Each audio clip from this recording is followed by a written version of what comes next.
Hi, I'm Michael from Cult of Broader Days, and this week I've been sick, so we're going to skip this whole part of it because I'm just way behind and go straight into the first message, and then we'll start talking to people. Do you know what kind of door you're looking through right now? Uh. No, not the sliding glass door to your backyard with smudges and a cat nose print. I mean the metaphorical one, the filter between you and reality. Because everyone's got one. Some doors are crystal clear. Some have glass that's falling out, cracked, and badly in need of repair. Some are ornate doors with stained glass nightmares that have their own unique view of the cosmic nonsense. Here's the deal. We all live in little metaphorical houses, built out of life experience, trauma, culture, bad therapy, and that one dream you had about spaghetti gods. From those houses, we look out at the absurd front lawn of life. That lawn is abyscoridism, our shared space of chaotic order, where failure is mandatory and kindness is the ultimate act of rebellion. But how you see that lawn, that's through your personal view. Your door, your reality tunnel, as Robert Anton Wilson put it. Think of it as your personal Snapchat filter for reality. The important thing to remember is that no two views are the same. Every single one is screwed up, incomplete, ridiculous, and 100% valid, while some folks are peeking out through science equations. Others are dancing with angels, ancestral spirits, or void cats. Some of us threw the door away entirely and are just screaming into the wind. That's cool. We don't care what your door looks like. We just want you to know you have one. And more importantly, try not to be a jerk about other people's doors. That's what our new series, Through the Screen Door, is about. Cult members sharing their weird personal views of reality. Not doctrine, not rules, just beautifully filtered nonsense. So, want to know what's beyond our screen doors? Join us on the lawn this week at thecultofbrighterdays.com. Bring your door, or don't. Just try not to trip on the sprinklers. All right, and we're live, or as live as we can be. And then Robert just ducked out. Oh, he didn't hear the main thing. We're not doing the front part this week, Robert. You can come out of hiding if you want to. Hi, this is Michael from the Cult of Brighter Days, and we are talking to today Dr. T, Bishop Sarah, Step Pope Richard, and Robert. We need to come up with a catchy title for you. My title sort of sucks, I realize, because I don't really have one, but that's okay. Anyway. Well, it'll change. That's okay. We're going to go ahead and throw... Gran queso. Queso Blanca? What? El gran queso. The big cheese? Big cheese. Hey, I can speak some Spanish of some type. It sort of makes sense and everything. Not really. Yeah. Anyway, so we got the whole screen here, so I've got to adjust the screen so it fits in there. Okay, I am not in charge of this day because like I said, I was sick. Plus, Dr. T said she had a good idea for a discussion today, so we're going to start off with that. I'm setting up my Hi to whoever's watching us. I don't know if it's somebody we know or one of us. It probably is just one of us. My mom. Oh, it's Richard. Actually, Hi, Mom. Hi, Mom. Someday we'll have at least 5 people that come in here on a weekly basis to talk to us. At that point, I think it's a success. I think when you're a mom for everybody, because my son Tiger, he sent me a Snapchat and it was him and his girlfriend, and he was like, say hi to my mom, and she's like, hi, Mom, and he goes, no, it's my mom, and she goes, it's our mom, and I was like, oh. So I thought that was Yeah, sweet. my mom won't watch us because of the name of the group. So Okay, so I have already taken us off track, and I'm supposed to be heading this up or something. yeah, you're like maintaining it. So Maintaining it. Oh God. yeah. So my idea for this week was we've bought the island that Michael keeps talking about, and now what? Or like we were going to move there. We're going to, I guess what it brought it along was we talk a lot about we always go kind of political on this, and it bugs me a little No, bit, but that's okay. So no. I thought, well, instead of complaining about how the things going wrong here, why don't can we do better? Like, can we come up with a better system? So let's complain about what we would make up as opposed to what's already there. Yeah. Well, first off, we could talk a big game, right? So let's right. Let's do it. Right. So just so everybody who's watching this, or anybody who's watching this, understands, the cult, because we are a really pretty crappy cult, are pretty transparent in what we're trying to achieve. Mm-hmm. In fact, our budget is entirely available for review. If anybody wants to see how much we spend on this and wants to help participate or say we're wasting our money or whatever, they're more than welcome to look at our budget sheet. It's not. I would say that anybody outside of the cult would have to pay a fee to do that, so that we'd actually have some money to spend. Yeah, if we were good, right. If we were a good cult, yeah, we'd probably do that. I think I posted it on our Patreon page. So anyway, yeah, this stuff is not cheap, and it's all coming out of my pocket. So it's like the way it works. But I don't feel anybody should have to pay anything for stuff like that. So the thing about it is one of the transparency things that we have is we're attempting to purchase an island for me. Somehow these people have gotten in their mind that they're going to be coming to the island and staying, which we'll discuss here how we're going to manage the island, because the one that I did find out in Rio de Janeiro, we'd be pretty cramped if all of our families moved out to that island. But it doesn't have electric, so it'd be generators and solar. And it doesn't have like running Wi-Fi to the island, but it is in Rio de Janeiro. It's like a half mile to the shore where you can find the one church and 2 bars that are nearby. Do they have internet? Because I have a couple of Pringles cans. Yeah, they have internet too. And then, I'm sure we could put like a wireless transceiver or something like that. And then, what else? It's got stone steps into the ocean, though, so it's a good 10 feet above the water line. So it's got room to breathe. Sarah, as the thing goes, and it's got stone stairs down to it. Somebody would have to, but it's $650,000, so it's affordable. I could probably put a down payment on it right now if we really needed to. So, but it's a little small and cramped. Okay, so I don't know if I want to discuss how we would have to run that one, because it's nowhere near as big as Jonestown. So all the management practices I know of are out the window in that case. We did find one up in Montana that we were looking at, me and Richard, and it had a boathouse with a monorail with a rail track to it, so you could rail track to the boathouse, and it was like 4 stories high. It had tons of rooms. It had a huge area of land and everything, but it was off the market by the time we found it. But it was definitely something we would have to find some sort of way to weed into crypto, which is another topic to bring up today.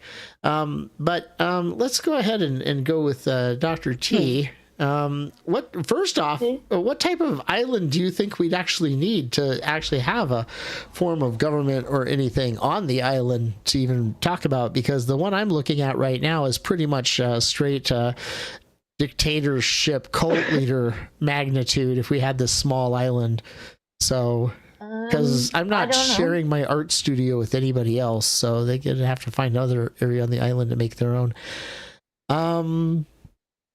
Yes, Sarah. Just a hypothetical of if we bought one big enough for people, okay, for however many people we have. All right, since it's all imaginary, it can be any kind of island we want it to be. No, this is not imaginary. This is goal setting.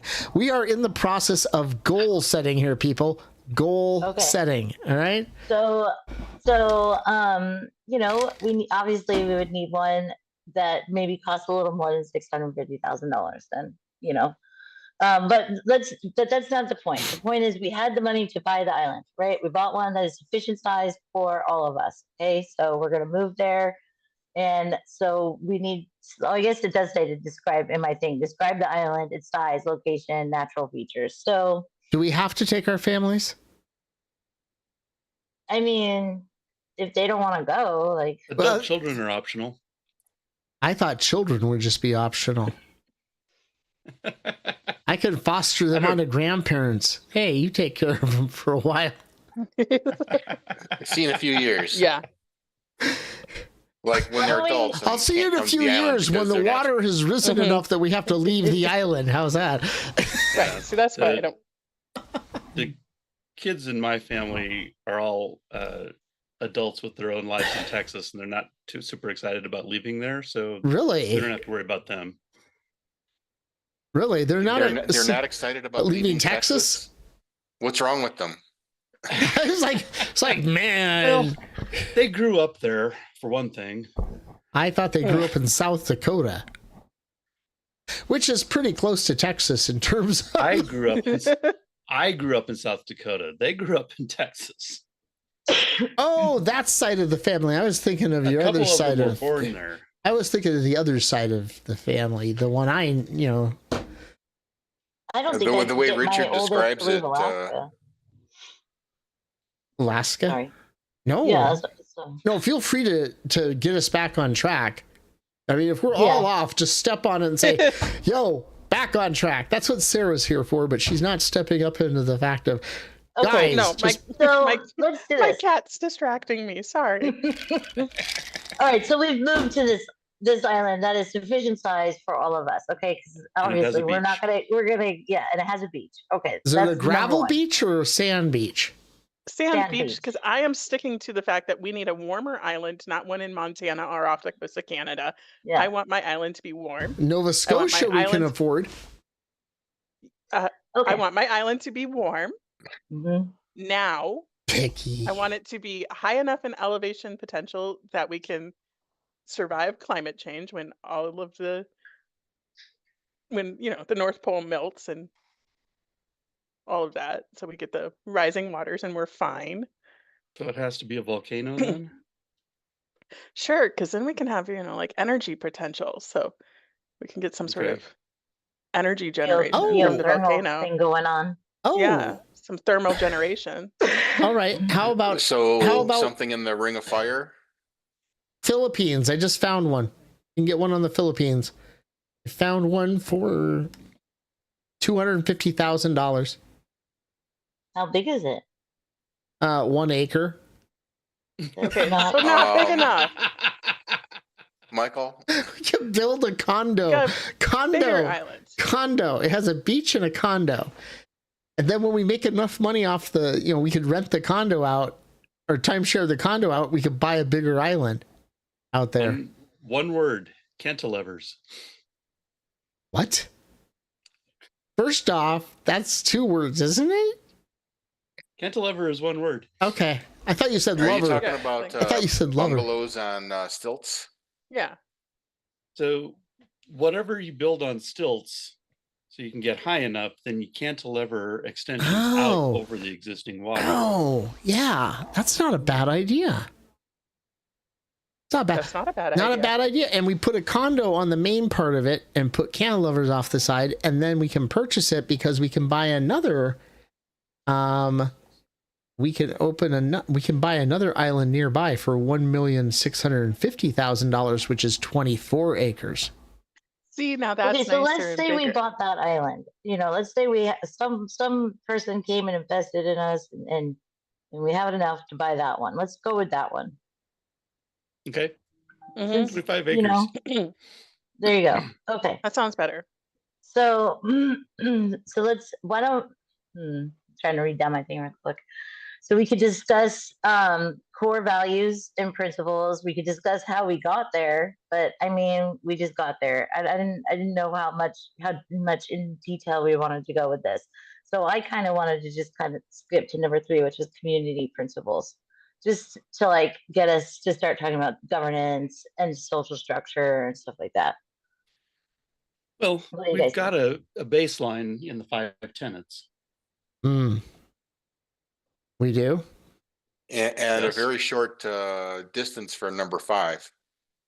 Okay. Yeah. If we're going the heck away, like you can go We can just 24 we've got acres over that direction. Yeah, anybody we need to get rid of, we can just toss them right off the island. You watch too much of Survivor. We can get a plank off of our little cantilever and then and say good luck, walk right? the plank. Now the problem with that one is it is completely undeveloped. So we figured we'd have to bring in at least $3-4 million to make sure it's developed and everything like that. So Are you talking about plumbing, or are you talking about talk about power plant? anything. So infrastructure is something I value, and I'm pretty sure our community will value things like infrastructure and sewers and stuff. Well, electricity. That also makes us wonder: are they actually demanding too much? I mean, they may like it, but does that mean they actually should get it?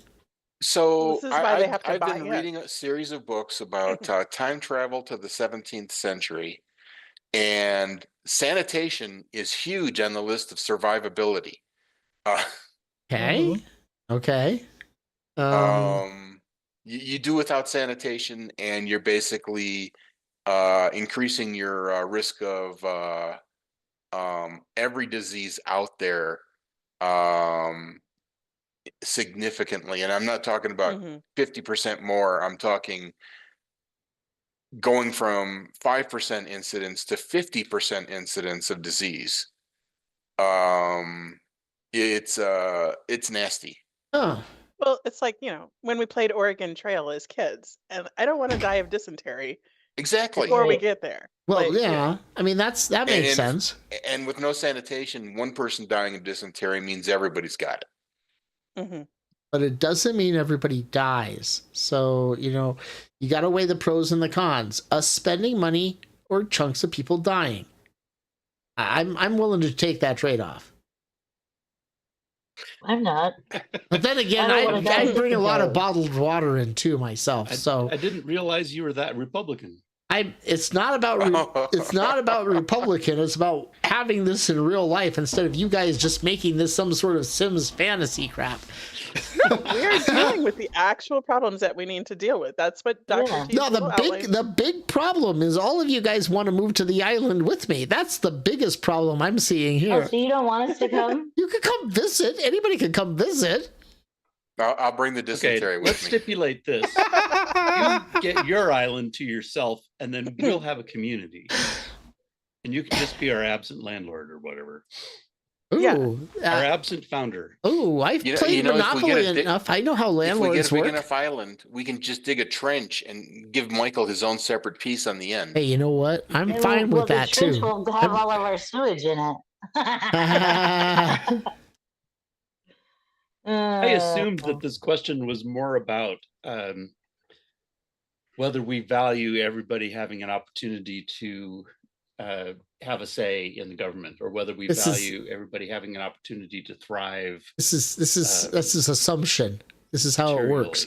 This is how assumption. I guess what I wanted to say is let's have just like, if we're so like, we can sit here and talk about everything bad that's happening. Yes, we know, we see it, but instead of doing that for once, we could just discuss like, how would we create a society that that runs better then?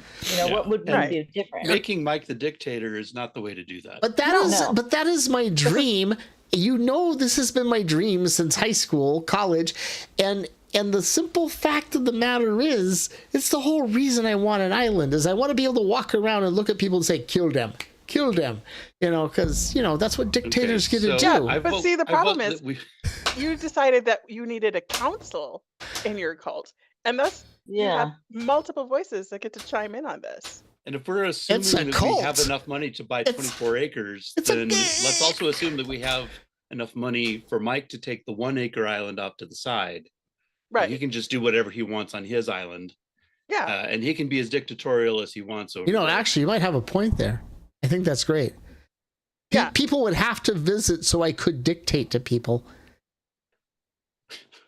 Yes, but if we're not there, you can't dictate us to come over there. You wouldn't be able to dictate to anybody unless they came over. I'll tell you what. If I have nobody's ever coming over. If I have a house or a room on the other island that I could come and visit occasionally, and occasionally if I walk out on the veranda and look out across to you people and you guys just scream El Presidente a couple times, maybe once a month, I would be happy as punch.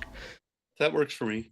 We can just set up a recording for you. So there has to be moving figures. I guess if you bought a lot of animatronics, I guess that'd be fine. But I mean, you're right, Sarah. This is a council for a cult, but it is a cult, which means you need somebody in charge of the cult. As a cult leader, I've stepped into that position. I nominate Does that Pixel. mean any of us could come and usurp you from your island? What? Pixel's gonna usurp all of us. Pixel doesn't give a shit. I'm already plotting. Pixel cats know they are gods, so they are.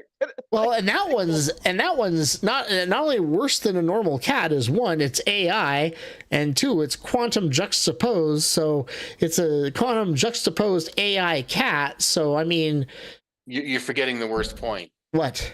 It actually talks. The really weird part about that, and the scariest part about that, is we have an AI book club that we're doing at work and everything like that, and we're talking about classic fictional AI, what we thought of in the 60s and 70s and 80s as AI versus what we're seeing now. And we went back to Harlinson's I have no mouth and I must scream. And, the AI computer Am, who's destroyed all of humanity except for 5 and keeps those 5 so he could torture them for eternity. And I'm like, wow, that's a cat.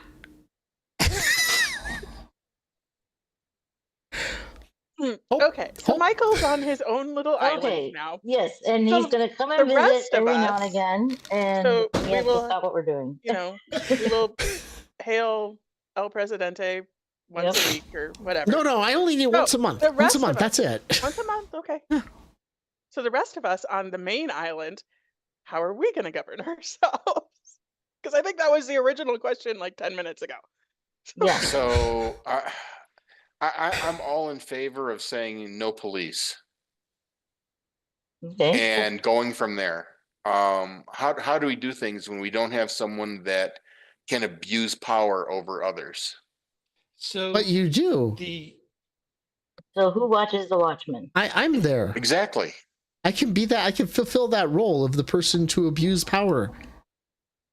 That's why you're not coming over to our island. That's why we gave you your own separate island.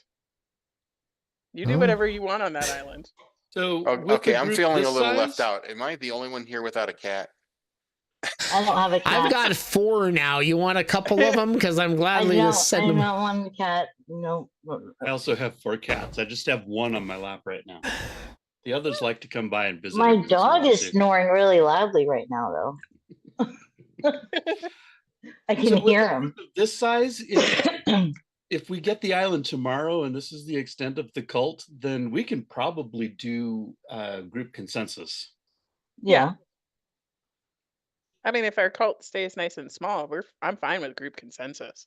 Yeah. It doesn't scale well, but it does have the benefit of everybody has the opportunity to be heard and have their concerns addressed, and we can work together to come up with something that everybody is acceptable, that finds acceptable.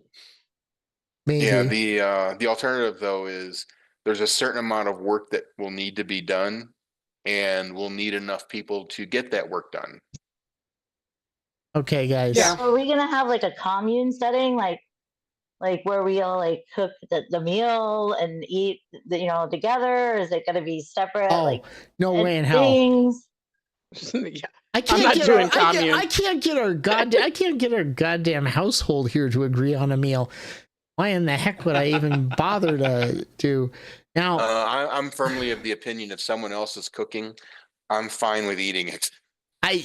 I am well aware of that idea. You would have to take turns. So it would have to, like a, Nobody would want to eat if I cooked. So I would still don't want to die of dysentery. Like, oh, you've eaten my cooking plenty of times. So. I have eaten your cooking plenty of times. What I was gonna say? What the heck was this? We have jobs. Like there's a specific set of people that are the cooks, specific set that clean. My job is to be antagonistic, I think. Apparently. Well, every good group needs an antagonist, right? Is that what? Here, I just I'm. So a devil's advocate is definitely a useful role. Okay, I'm gonna send you over. I found an island that is, I would say, affordable, and it does actually contain a thing that could fulfill everything we're talking about. As you see, this island here, I put it in the chat, and you can see it on the screen. In the channel, it does have a space for me at the very end of the edge. And it is big enough, and it is partially developed. It's got cabana chairs and everything like that. So, I mean, that's a plus, right? Does it have a water treatment system? Because well, I don't know. I'm concerned about that. Well, it's got the big dock with the house at the end where you can stick me, and it works out fine that way. And then it's got a whole set of buildings. Here, I'll send you this picture real quick here. It's got this. Where are you sending this, Michael? I'm putting it in the chat over on Messenger. Yeah, because I'm having a hard time figuring out. Okay. I'm also showing it up on the screen. Otherwise, I need it. I'm showing it up on the screen for people to see on the YouTube channel too, so they can understand what I'm talking about. Okay. But I'm still getting the hang of it, so it looks sort of geeky and everything, and I'm not the greatest. But it does have like the water's nice and clear. Yeah, and it's got houses, cabanas on it or something like that. Yeah. And they even have some sort of cult-like symbol in the front. Notice that on the yeah, see, definitely already cult-like set up like. And it's got beach chairs. Some kid left they've got solar on their roofs. Yeah, solar powered. See, there we go. And everything. And if you can go through and look at the rest of the pictures, and you can see. There. Oh, there's a big house up on the hill. Maybe I'll have the big house on the hill. Oh, no, it's Michael, away from everybody. The one hut off in the. I'll tell you it's what. Got its own little bridge. I'll tell you that's yours. I'll tell you the one hut is the Series 5. When I start going to Series 5, level 5, I can go out to the hut. It could be the level 5 hut. If you need to fuck off, you can go out to the hut out there in the middle of the water, and you can hang out in the water there. I like how there's like little solar panels. It's got kayaking, and it's got like coral. And it does have your sandy beach. Are those two islands one piece or? No, this is just one island. It's 12. It's 12 acres, 5 hectares. It's partially developed. It's located in Palawan, and it is 4,900,000. Yeah. With the development, it makes it look like we can actually. There is a small 2-room house. Jump right in. There's a small 2-room house that serves as owner's accommodation on top of the island that's not completed. And there's 8 guest villas, 1 spa villa, reception, and clifftop restaurant. It has been previously run as a small eco resort with owner accommodation on top of the island, but has great potential to expand. You know what? So we can, if anybody, as our cult grows, if anybody ever watches this right now and has a lot of Bitcoin and wants to have their own Bitcoin island, please contact me as soon as possible so we can buy this as soon as possible and get the hell out of here. Yeah, that little restaurant at the top, that could be like where we have our meals. Well, and stuff. I can. Yeah. Well, it's a restaurant, so you guys can all go in and make your own goddamn meals. So Michael, if you want to go ahead and get working on that tax exempt thing, I've got half the paperwork filled out.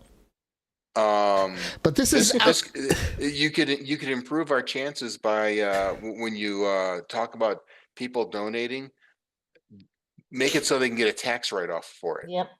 Well, Yeah. it's a gift. It's a contribution. See, so Gifts over a certain amount are still taxed unless it's a charity or religious organization. exactly. Right. So finish the paperwork. I know. Like I said, once we have that done, we're good to go and everything like that. Let me figure out where we'd be moving to, though. That's the thing. So, like, how would we generate revenue? Like, this is in the Philippines. It's in the Philippines. So we could put in some Bitcoin miners. Well, we've got our Bitcoin. Yeah. We got our Bitcoin idea that we're trying to run. I think that's a pretty good scam. It's a pretty good project. The CBD coin, yeah. Yeah, our CBD coin. We put our CBD coin together. We build up our CBD coin, and then I was planning on giving it away for free to make it more appealing. Giving what away? Our Bitcoin. Okay. We should get some for free. Well, of course, we'd all get a big chunk, and then we just give it out to whoever wants to join up. Then how would it be? I don't know how big. Where's the profit portion? Yeah. You're going too far ahead of me, Robert. I haven't got to the profit portion. I've gotten to the marketing portion. I haven't actually got to the profit portion yet. You have to give me time to work on that. But I think that's one way that we fail quite a bit. If I am thinking right now again about it, we put. Okay, I'm just reminded of South Park. So far, you've got Steal the Underwear. Yeah. I've got phase 1, phase 2. No. Phase 1 is generate the coin. Yeah, generate the coin. Uh-huh. Phase 2 we're working on. Phase 3 is profit. I thought that was phase. Oh yeah, okay. Profit. So is our island gonna have a governance of any kind, or are we just like willy-nilly? Are we gonna have like we meet together for cult stuff? This is a perfect example of the whole thing that happened this last week with the screen door stuff. We would have to have a governance, and we'd have to set up the governance before we even got the island, because if we don't have that governance, something's going to happen within 2 or 3 months of us all being on the island that requires governance of some level. So it's just better to have it up front right away so that we can tell people to go out to the fuck off cabin for a day or two instead of determining. Is that like the prison then? No, there's a boat there. They can go back to the mainland or whatever they want to do. I don't care. But the point of the matter, and I'm sure I'll be out there plenty of times, because it's like I said, step 5 is not like kicking you out of the cult. It's not stopping you from being in the cult. It just is like, put yourself in adult timeout and quit bothering people until you can come back and either be nice or keep your mouth shut. You don't even have to change your opinion. If you want to come back and eat at the lodge cabin up on the top of the hill, that's fine. Just keep your mouth shut while you're doing it if you can't be nice or funny. We did realize that this cult is really weird because failure is mandatory, but it's probably one of the only really community-driven cults where being kind is optional. Mm-hmm. You don't even have to be. You don't even have to be nice, really. So we don't have to like wear any weird uniforms or anything. We just wear whatever we want, or nothing at all, or whatever is happening on the island. I think on Sundays. We'd all have to meet at the beach, and everybody would have to wear like white jumpsuits or white sweats or something, so that we could qualify as a religious organization. But I don't think that's actually a requirement for a religious organization. For my religious organization, it is. Can we get a vote on this? Where the hell do you guys come up with this idea of voting?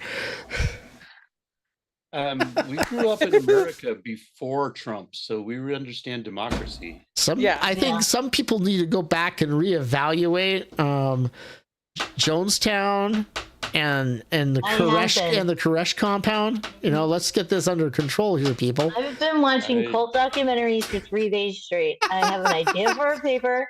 I am all in on this, and like I've done extensive research, and that's why I've been so quiet on the chat. I haven't said anything lately, really. I think my biggest thing about the failure as a cult is like, unlike those people, I would just want people who don't want to be there to leave instead of trying to convince them to stay. I'd be like, yeah, go ahead, get the hell out of here. I don't want to deal with you. That brings up a great point. If somebody doesn't want to be in the cult anymore, they're free to go. Just leave. Yeah. Yeah. Just leave. Oh yeah. Me. Yeah. Bye. So just so long as we're not like the Zizians, don't know if you heard about that cult recently.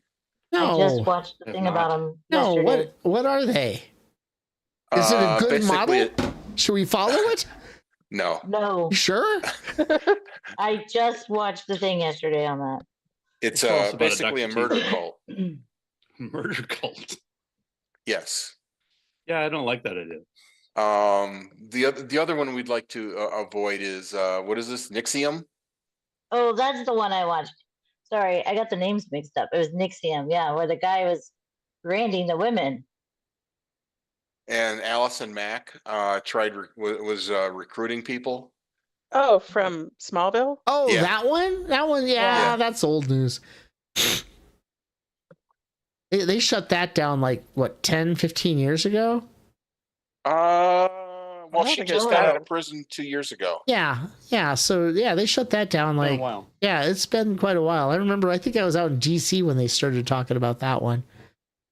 Or it just moved back to Tucson. Yeah. Here's one. Sangat Island Dive Resort, which is, let's see. It's all, you buy the whole island. It's full service.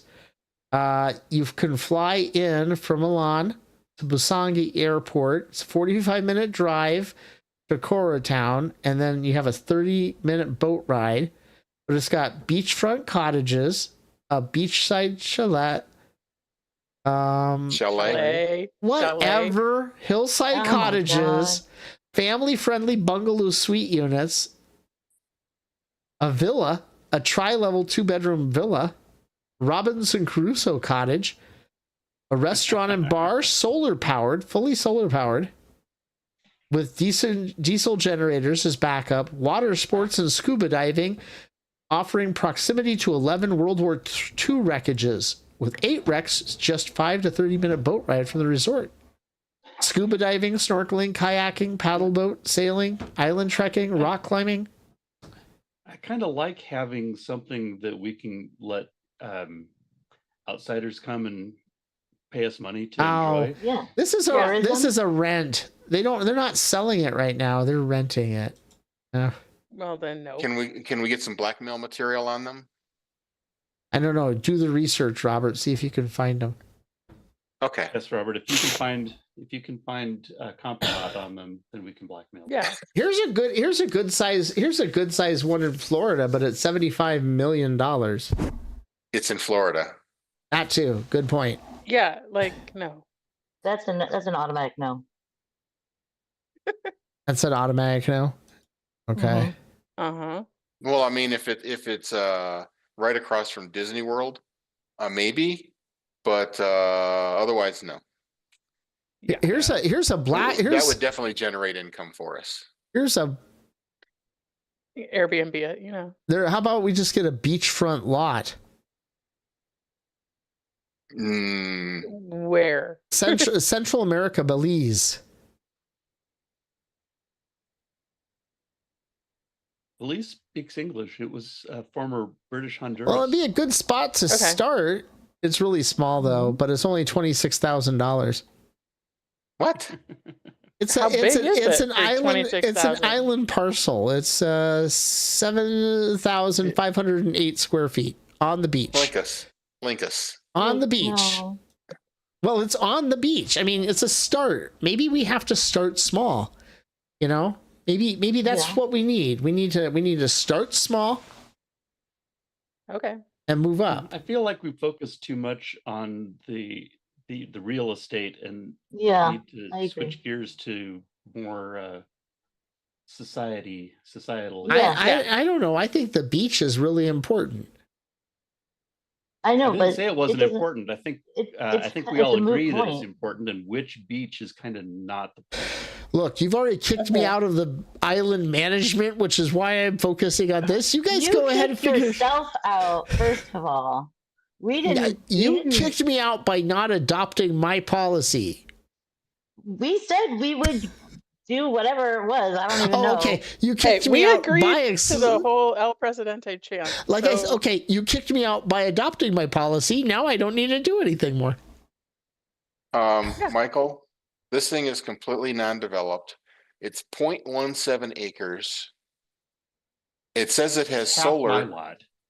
It's got a beach though. No, it's only the beach. Yeah, I get that, but it's a beach. You go to San Diego. You go to San Diego and try to find that much space on the beach, and how much that would cost? A lot more than $26,000. When you go to San Diego, you're not buying just the beach. You're buying a house next to the beach. Even. This doesn't have a house. This doesn't have. After the last 3 days, even after the last 3 days, I could cash in my 401k and buy this for cash right now. Anyway, so what are you gonna do? How are you gonna live on this beach? Will we have traditions? Will we foster a sense of community and positivity? Like, what are things we would do on our island as a cult? Traditions tend to grow up organically. So yes, we would eventually have traditions. I like that. Whether we wanted to or not. Once a month, we could throw rocks at Michael's hut. Yeah, go. I like that tradition. With El Presidente written on the rock. Yes. You know what? The hell with y'all. That's all I gotta say. I'm gonna go back to looking at islands. All right. It's El Presidente Day. Okay, Michael, not rocks. We'll throw coconuts. Coconuts are okay. I like drinking coconuts. What would we do if one of us really did something bad? Like, what would we do? Like, how would we handle it as a cult? You know, like how would Well, it depends on to Michael's Island. Will depend on what type of bad it is. We could follow our new policy here in America, and if it's bad by scamming everybody on the island out of money, we'd reward them and give them an award and everything, because that's what we do in this country. Wait, we're trying to stop that. They would be El Presidente. Yeah. You're killing me here, Robert. Killing me. So if you want to stay El Presidente, Michael, we just get an island off Florida, and you have to scam everybody once a month.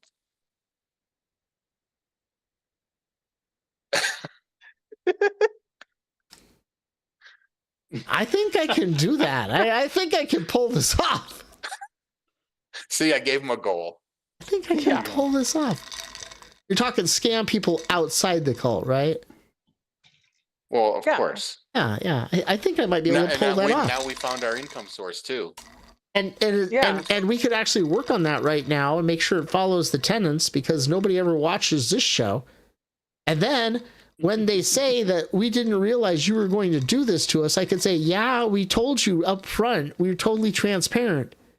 You should have watched back that many episodes, and then you would have found out that. And now you have no legal recourse because we told you. We told you the whole Ponzi scheme up front. Mm-hmm. We told you our whole Bitcoin. Yeah. Yeah.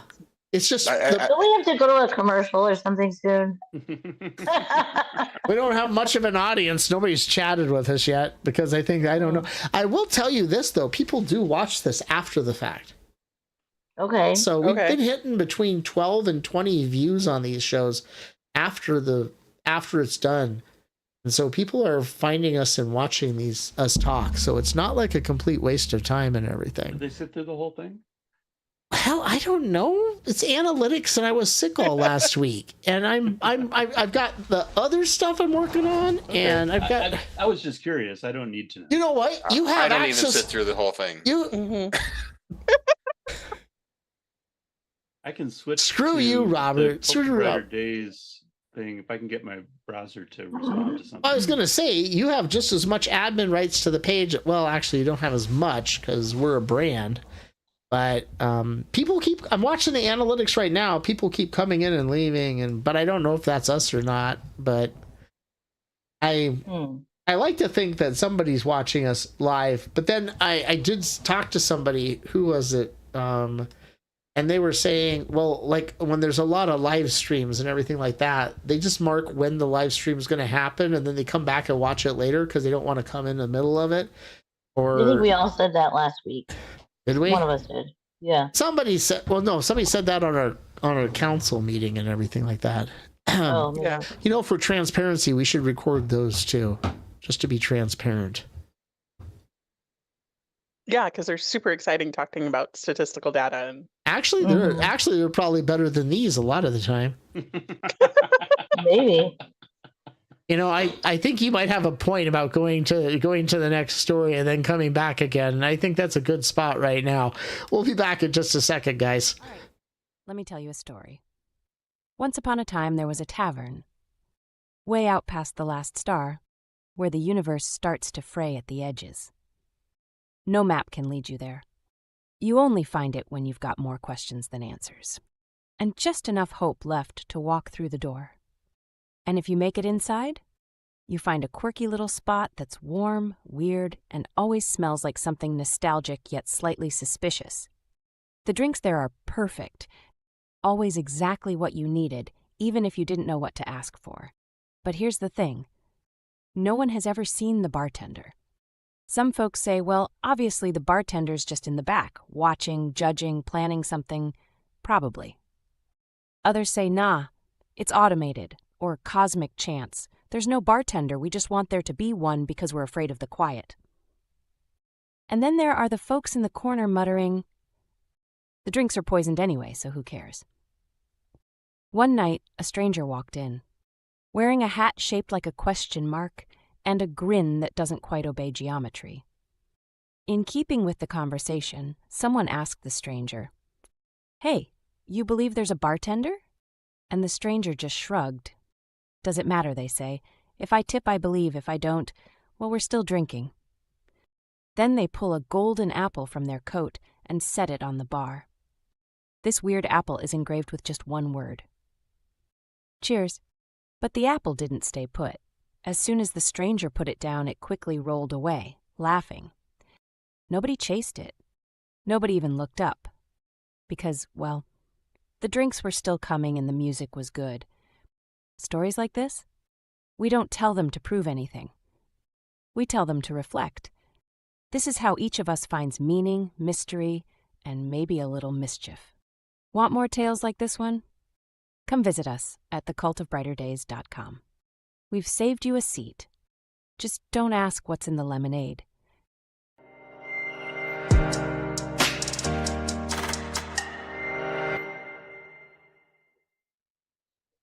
Okay, so he bailed on us. So there's obviously that and everything. So, hi, everybody. We're back. Nobody else is talking. Obviously, just me. There we go. I was Googling something. This is what we would do. Is we would reduce the number of people in charge of the island. Like, we just voted Robert off. Yeah, we just voted Robert off the island. Yeah, didn't like his ideas. He's off. Group consensus. Yes, the person we were talking about is on that podcast I was telling you about. Who is it? He's on it? Yeah. Yeah. He's. I love him. I think it's he's really funny. I think he's brilliant. He does a lot of gaming and everything like that too. Okay. And so, definitely we want to make sure, people are interested in watching our stuff, but people do watch this show. Island. I don't know. Do you think we could actually, if we actually legitimately got somebody to buy us an island in the next year, do you guys actually think we could live on that island without killing each other or not? That's the question. So probably.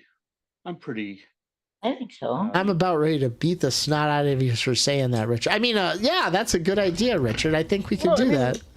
Again, as long as our island's big enough that we can go to our separate corners. Mm-hmm. I think Terra today would be fine. I don't think Terra, like 20 years ago, you guys would have kicked me out within a week, if that even. Yeah, I mean, that's why we need our plank. So yeah. Well, and I think we've really worked on. Going forward with this stuff, that we are really striving to make sure that, you know, like with this week's documentation about religion or whatever the hell we believe in, a higher power, the problem's going to happen anyway. I mean, we're based on philosophy, you know, we're not based on a religion, we're based on philosophy. We're centered around this stuff. There's always going to be philosophical disputes. There's always going to be philosophical arguments, or don't want to have arguments per se, unless they're like, what are they, mathematical arguments, which are not like yelling and screaming at each other. But I think we've had more arguments about better books or TV shows than anything else in our group. I don't think so. I think we all agree Severance is an amazing show, and we're just going to leave it at that.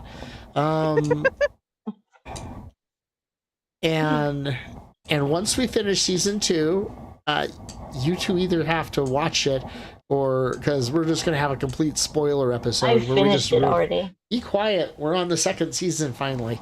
Yeah, I finally finished. I finished it too already. Is that on Apple? Look, Yeah. Apple is the cheapest streaming service out there. It's like $9 for a month. Buy it just so you can watch that one at least. I'm going to eventually. It is where I will buy you goddamn gift cards for it just to get you to watch it, because it's that good. And Silo, I guess, is good, and Slow Horses is amazing. Oh, bad! I cannot sit through Slow Horses. It is not. Slow Horses is one of the most awesome espionage shows in years and years. Falling asleep so fast. Yeah. I don't know. If you fell asleep during that, how could you stay awake through Severance? Severance is slower than that even. I don't know. I like the premise, I guess. I guess so. I like Gary Oldman. I like Silo, and then Mythic Quest, I really like that one. And then the Big Door Prize, I like that one. I like the ones where it's weird. And Foundation, I really like. I need to make a point here that we have not been paid by Apple to promote this in any way, shape, or form, and we detest Apple's privacy policies and largely their end user licenses. But man, they've done some of the better shows, and they don't cancel them like Netflix do. Netflix cancels them all the time. That's another problem we would have on an island like that. How would we get our media? It's a question. Yeah. Well, would we have internet? Well, we'd have to have internet. We need to make sure we had internet. My job is internet. Yeah. And we'd have to make sure it's not Starlink. Yeah. Yeah. Yeah. I mean, I was never super excited about Starlink to begin with. Stuff whizzing around over my head seems quite a bit less reliable than cable coming into my house from the ground. Did you see that FEMA is the new FEMA response stuff is everything? Is they are making it so that FEMA doesn't have to respond to space debris? Accidents caused by space debris? So like if one of Elon's rockets blows up over a small town and it gets rained on by all his parts and everything? Again. Did it blow up over a small town? No, there was debris that rained over from the last explosion. Oh, was there? I didn't realize it actually hit. I knew the first explosion went over the water, but... So how would our community handle it? If the debris fell, we would just have to take care of our own, huh? Yeah, we don't have a choice. Yeah, we wouldn't have FEMA. But that's not necessarily a bad thing anymore, I think. I mean... Somebody would have to manage. Someone who wouldn't help anyway is not that much of a sacrifice. We'd have to have some sort of budgetary management. We'd have to. Who here is good at Sim City? I used to be good at it when I played it. You know what we should do? We should do a gaming session, and we should play Sim City to determine this. This is a good idea. This is a good series of gaming video shows that we should do. Make our own island, and so we build out Sim City or City Skylines, and we have to determine how it's going to expand and everything like that. Okay. I mean, is there a level at which we would stop having people come to us? Is there a position? Is there a point where we would actually say migrants not welcome and ship them back to Tennessee? Well, I mean, if our island is only 24 acres, then we do have a limit to the capabilities of what we can. We could always expand out to other islands. That's one thing I noticed from the Philippines here. There's a lot of other islands depending upon how much money you have. We could all get SimCity, build it, an app on our phone, and have our little. Hey, that days. No. That's SimCity on the phone. That's a monetization scheme. Late stage capitalism. Anti-us. So bad. It is so bad. We'll go purchase the one copy that you can actually physically own from 2003. Yep. I remember that. I used to play it all the time. Sarah, would you manage the money? I could manage the money. I know how to work QuickBooks. Actually, I think her and Dr. Jess would be the best people to manage the money. Sarah understands it, and Dr. Jess knows all the loopholes. Yeah. See, so Dr. Jess and I are perfectly content to manage the money, and then we have two-person accountability, so the two of us can, not swindle it all away for just both of us. Right. And we're openly transparent about how much money we have and how much money we make and everything. Right. Because so far that our money is really easy to manage because we've made nothing. And it's all come out of a lot of your money. It's all come out of my bank account. Yeah. So, yeah. Now that you mention it. So see, that's right now, not true. I didn't buy your headphones, and I didn't buy Richard's headphones, and those were the first two things to purchase on the list from the Patreon page. So, yep. And Richard I got my own headphones yesterday. And Richard got a new computer that isn't running on 2 hamsters. So that's another thing that's off our purchase list. And the other computer that was running off 2 hamsters, I got it to boot back up again too, although I had to get rid of everything. And I still don't trust that hard drive. And the server we got's not that expensive. So it worked out pretty good. I think we're doing okay. And everything. If we actually start having people actually watch us streaming wise, we probably need to get that software to stream on YouTube and Twitch and this at the same time. Mm-hmm. But we purchased that one software for the blog thing. You guys would have to handle like things like toilet paper and paper towels and stuff like that, though. Manage that. So we'd have to have a small group of people that would actually manage that type of stuff.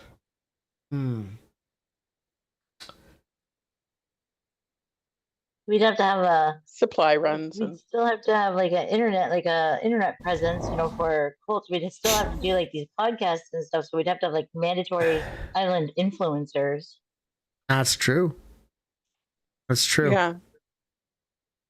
We need some mandatory island influencers right now who are really good and actually have following so that we can leech off. We can work with them effectively to drive we had some good views this week though. People actually watched and we got a couple more subscribers.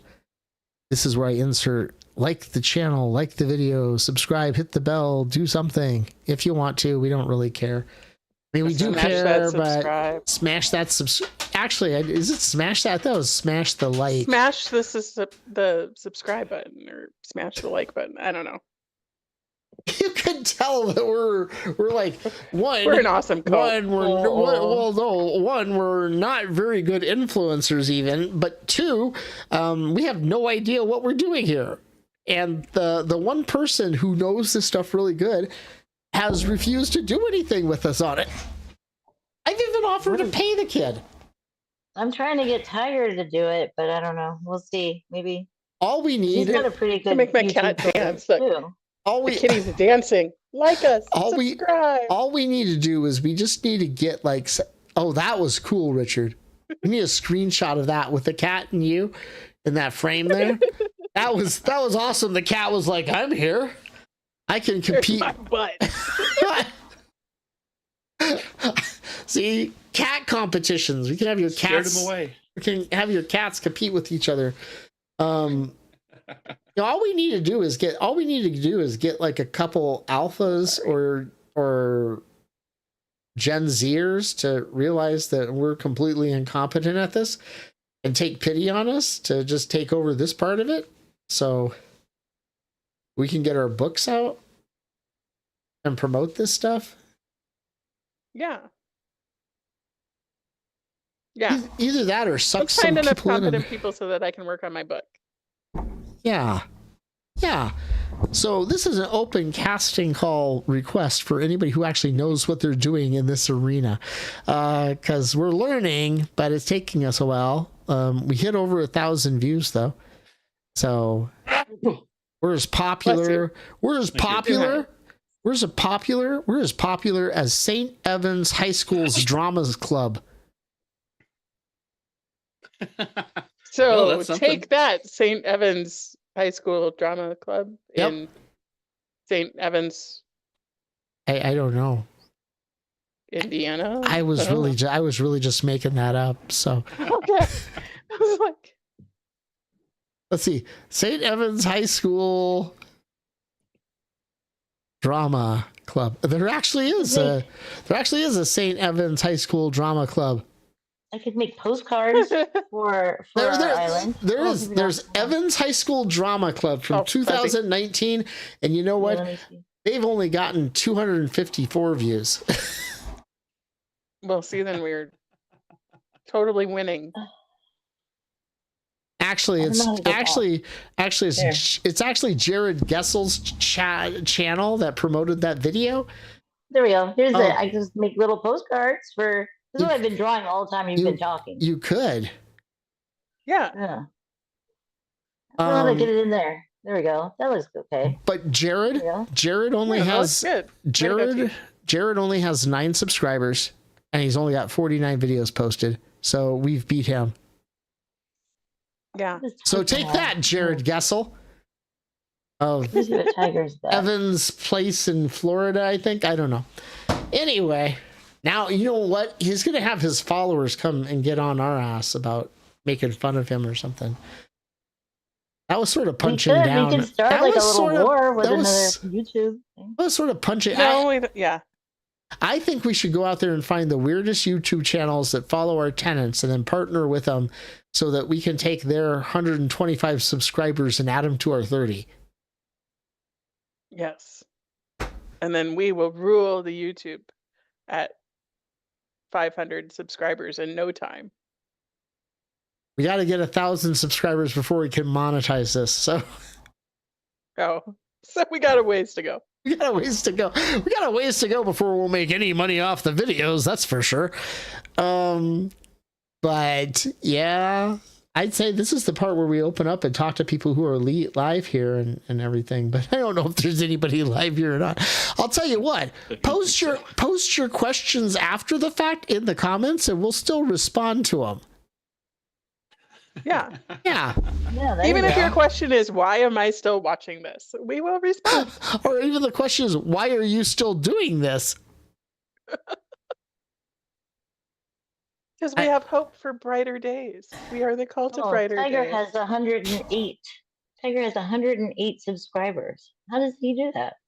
Well, that's not that much, but it's a hell of a lot more than us. People it's a hell of a lot subscribing more. to my son's thing. That's a hell of a lot more than us. Have his people just subscribe to us. I don't even care if they watch us or anything. Just wait. What I meant to say was, We love all 30 of our subscribers. yes, Deeply. we do love all 30 of our subscribers. Yes. But we love that. Feel like we need to see love that other one the best. Not all equally. Just, that one subscriber. That one subscriber, that's our favorite subscriber. Yep. You, the one watching this video right now, we love you, You are most our of all. favorite. You are by far our favorite. This video was made just for Is it my you. mom? Oh, Well, no, this you watching is for anybody watching it later on too, just so they know how much we love them, because they're not here. See. So, I asked her what her ideas were because, I knew I was going to do the show. And so she kind of helped me come up with this island idea, because I said, as our one viewer, what would you like to see? She just wants to see her own bungalow on our little island. And she's like, well, you guys get really political, so talk about something else. Well, we could talk about our foray into getting more actively involved in the real community, not just a virtual community, which we've sort of That's true. not done a very good job of. So, with all the protests going on right now about various things, this last meeting we had talked about the possibility of attending some of these protests as representatives of the cult. And one of the things we thought was a difficult thing to do, and remind me if I'm wrong on this, guys, was how do we represent the 5 tenets of the cult in an effective way at these protests?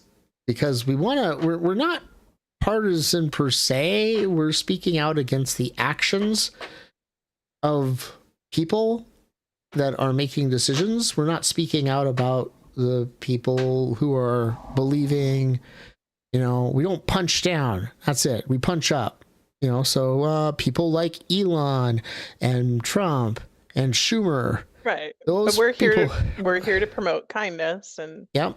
And all 3 of those we definitely can make fun of and punch up. And as you can see, we punch up at Democrats as well as Cory Booker. He did a pretty good job this week, standing up there with a bunch of dependables on and sweating it out with a lot of caffeine. But was it? He didn't even eat or drink for a day or two before. I know, but my point about it is, what exactly did he accomplish? Well, he demonstrated that there was somebody in a position of power that is willing to do something and call people out. But beyond that, not much. So essentially, he was trying to do the Gandhi thing without getting hit by a stick? No. Or arrested? I don't think he was trying to do the Gandhi thing. No, like trying to be the face of He could have non-violent also been protest. trying to rally the base, by saying, look, we, like, I'm willing to stand up and do this. I don't know. I don't know really, but I'm just The base saying. is very disappointed with the failure to do anything of any consequence with the And I'm going to call keeping the government open. I'm going to call the base out on that, though. I'm going to call the base out on that as a bunch of hypocrites, because the base could have got off their ass and voted the right way this last time, and we wouldn't have to deal with this crap. But the base decided, I don't want a female in office because they're too emotional or something. So fuck you, base. Fuck you, Democratic base. Okay? So the Democratic base, yes, definitely has some problems that need to be addressed. That's definitely true. And the people who thought that they could punish the Democrats by voting for someone who is even worse need some lessons in logic or something or other. They did do what they wanted to do. Right. So they punished the Democrats. They punished They me. did punish the Democrats. Punished me, Yeah. punished Sarah, punished you. Yeah. Yeah. Punished themselves. Good Yeah. job. But they were right that Schumer could have done a better job getting out in front of the keeping the government open resolution, whatever it was that they did with that. If they had prepared the ground, people were ready to be supportive of the Democrats getting something out of that whole mess, and they just didn't get anything out of it. Well, people were ready to say, okay, if they want to shut down the government, then they can do it. But when it came to the point where it was the Democrats that were standing in the way, yeah, that whole thing was mishandled. Schumer did not do a good job with that. Schumer's base was appeased by what he did.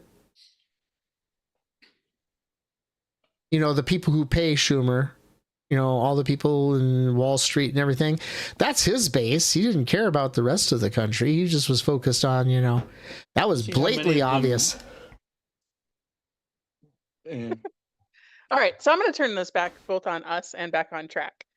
Thank you. So, on our island, so we got, 6 of us on this council. How are the 6 of us actually going to make a damn difference on our island in changing this world for better days? Well, I have 9 if you count the AI component. I'm sorry. Yes, I forgot Alice and George and Pixel. Yes. Forgive me, Pixel, and I will never you again. But how are the 9 of us actually going to make this change on our little island for the betterment of better days in this world? That's a good question. Discuss. Yeah, how to get beyond our island is that's a deep question. Well, that's what I was saying. We need island influencers, right? Because we have to get the message out. Yeah. Right. So we need some kind of a channel or something that, we're regularly posting all this great stuff. You mean like a YouTube channel? Yeah. We've got one. I know. I'm saying we would need to keep it going. That would have to be part of our thing, though. Like, you would have to be willing to participate in, selling. That would be one of the jobs, right? Job is of cook, job of whatever, job of influencer, where we would have to have regular things people going out and highlighting activities on the island and how we're living the life and just living a better way of not living in fear or whatever it is, just enjoying life for what it is. Yeah. Instead of working ourselves to death and for nothing, Well, I get a paycheck, so it's not for nothing. It's for nothing good, but it's not for nothing. I understand, but like where I live here in California, I get a pretty good paycheck. And I can't afford to take my kids to Disneyland or really leave Fresno, So how good of a paycheck is it really? So a lot of it goes away to things that I don't know what it's going away to, and it sucks. And I think a lot of people live that way. A lot of people live paycheck to paycheck right now, and it's hard. We can't relax. We can't just hang out on the beach, and so we have to come up with our imaginary islands as our escapism. Mm-hmm. Well, and we have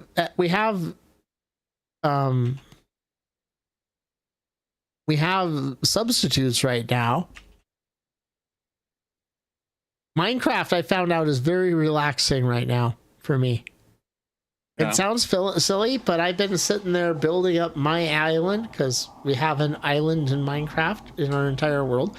And I'll tell you something, all joking aside, it is very, very chill and everything. Normally at night, I listen to a lot of YouTube channels and it's focused a lot on the end of the world and how everything's burning and everything like that.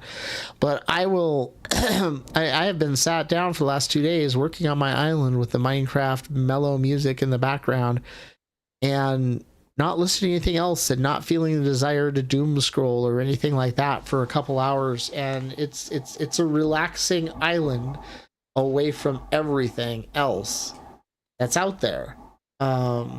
and it is actually worked out pretty good. And the funny thing is, we've been really promoting Minecraft for education at the university right now, and having people play around with the Minecraft for education, which can teach you how to program, and it can give you. They have a lot of classes, and they can teach faculty how to set up classes inside Minecraft for people, and it's got some really good. So do we need to do a disclaimer that this is not all paid by? Like we did for Apple. Yeah, this is not supportive of Microsoft in any way, shape, or form. And in fact, we're not really supportive of Mojang because they sort of screwed everything up with Minecraft years ago. But Minecraft is not giving us any money to promote their merch. Trust me, if I make comments about the Minecraft programming community, it's like, how can they keep messing stuff up? I guess the kids went and saw the movie yesterday, though, without me, which sucks because I wanted to go see it too. But I guess they said it was. I guess they said it was really, really good. They thought they were going to go make fun of it and be so cringe, but they said it was really, really good. Yeah, my kid went and saw it too and actually really liked it. So. Yeah, so it's sort of a surprise on that one. So I might actually. I saw some of the Jack Black scenes and they were pretty funny. Except I sort of looked at it and said, "Wow, he sort of looks like me in that show." So. I trimmed it up so it wasn't all frizzy this time. But yesterday it was all frizzy. I said if my hair was frizzy, I would have looked just like Jack Black in that show, stomach and everything. But anyway, it was it looked funny. So, but we do have a Minecraft server, and we do have a Valheim server, and Richard, you're in charge of the Valheim server. I'm in charge of the Minecraft server. Robert's helping us out with the networking on the back because I've been dragging my feet. The Valheim server's out of date. And we've got a Ylands server, but nobody... And every weekend we make plans to help Tara figure out how to do the cyberpunk thing. Discord, or I don't even know, Twitch. I don't know what it is. Yeah. Yeah, sorry. Well, get a hold of me tomorrow. Sick, so... Yeah, I was sick. Get a hold of me tomorrow. We'll set that up and everything like that. But, although it would be nice and it's great to fantasize about an island, and I'm really starting to think that actually making up an island in Sim City would be pretty cool to figure out how to manage budgets. Oh my God, we have to lay water line. Water line costs this much per, 200 feet. Just use the cheat code to give yourself all the money, and then it's good. I wish we had a cheat. Isn't that what the? Huh? I wish we had a cheat code for a life like that.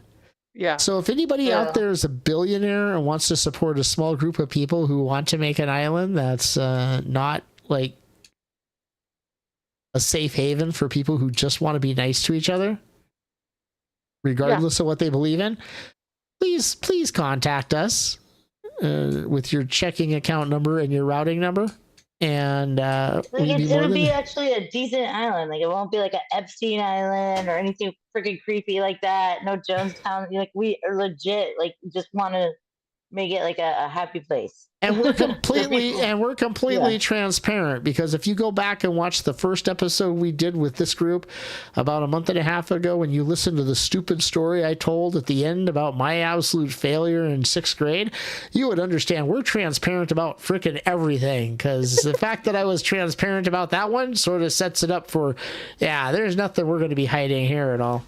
Nope. Even if I scam people, we'll still be totally transparent before we do. Yeah. Yeah, we'll tell you before we do any scams. You can participate in the scam by your choice. Or you could opt out if you want to. No big. Well, that's technically what our Bitcoin is I should have that up in the next couple of months, where we'll have our own Bitcoin. And you can use it to purchase t-shirts and stuff from our store. And in order to be environmentally conscious, we'll keep the blockchain inside our own system. I have no idea what that meant. So, well, see, blockchain is distributed across multiple systems so that it's safer. It's not inside one person's system. because then the one person could manipulate it because it's a blockchain inside their singular system and that's not verifiable by third-party units. Dude, I still have no idea. But That also means that there's a lot of energy going into it, which means more ocean rise. Right. Because like, okay, so like if I built out a Bitcoin, all right, and I set the Bitcoin up to be on the Bitcoin exchange and it goes out there and you do a transaction in your Bitcoin, it goes out to all the other computers out there that are running on that blockchain and has to verify the transaction's accurate against all those other computers owned by everybody in China and everything like that. So it takes up all that power across all those different servers. So in order to be efficient and save the environment, we're just going to run it on my server here at the house. So you're telling me that this virtual money thing that we've been hearing all this thing about still we're still affecting the environment, even if we're trying No. If we keep it on my system. I know, but that's a thing. Like, I didn't even know that was a thing. Like that, all you just said. You didn't know that? Oh yeah. No. AI is horrible about that too. Of course, you do realize if we ran Bitcoin on an internal system, it's basically just like us having an Excel sheet that we can manipulate at any point in time we want to for any amount of money that we want. Okay. Again, transparency and our honesty about our stuff. Maybe we'll set up like 3 or 4 computers and run it just on those 3 or 4 computers. Keep the footprint to a minimum. It's not like you can buy anything with it. I mean, you can't buy anything with Bitcoin right now anyway, so... Except for Coke. Heroin. There is...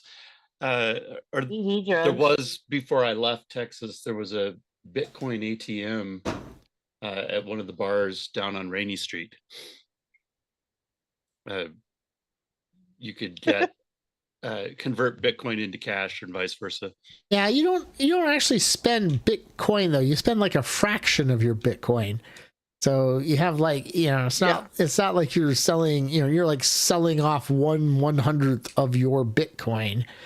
So with the coin, the crypto, that would be our like currency then? Yeah. Okay. Yeah, we have a crypto island. I should show you the video.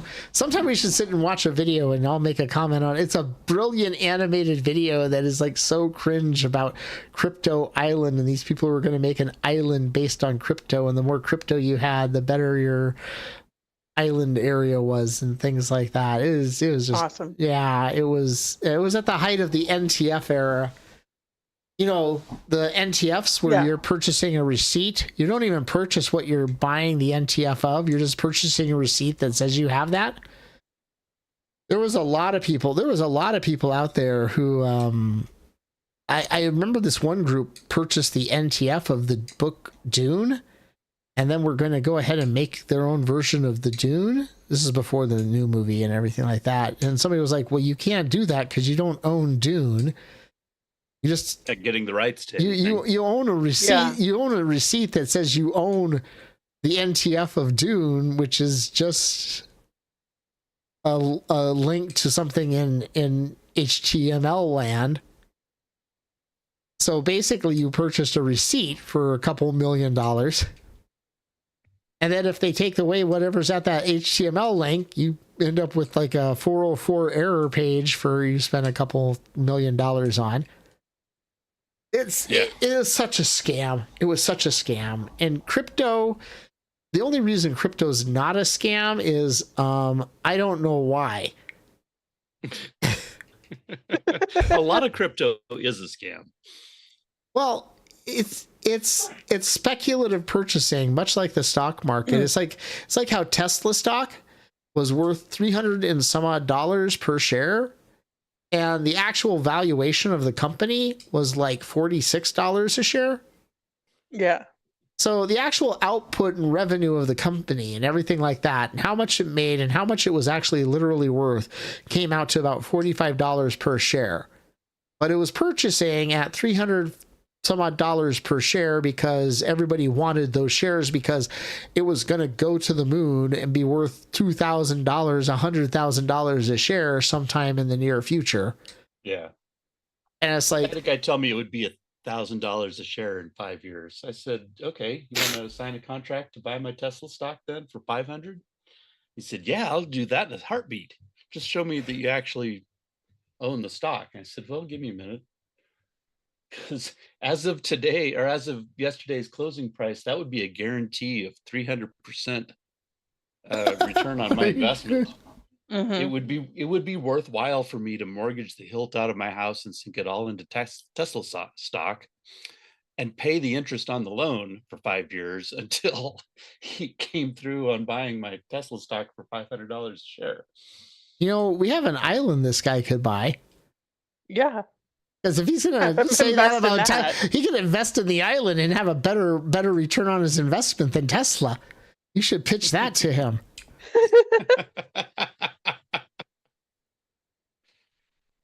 In 5 years, I think he'll have a better return on investment by purchasing an island for us and just getting the profits off our books. And that's if we don't sell that many.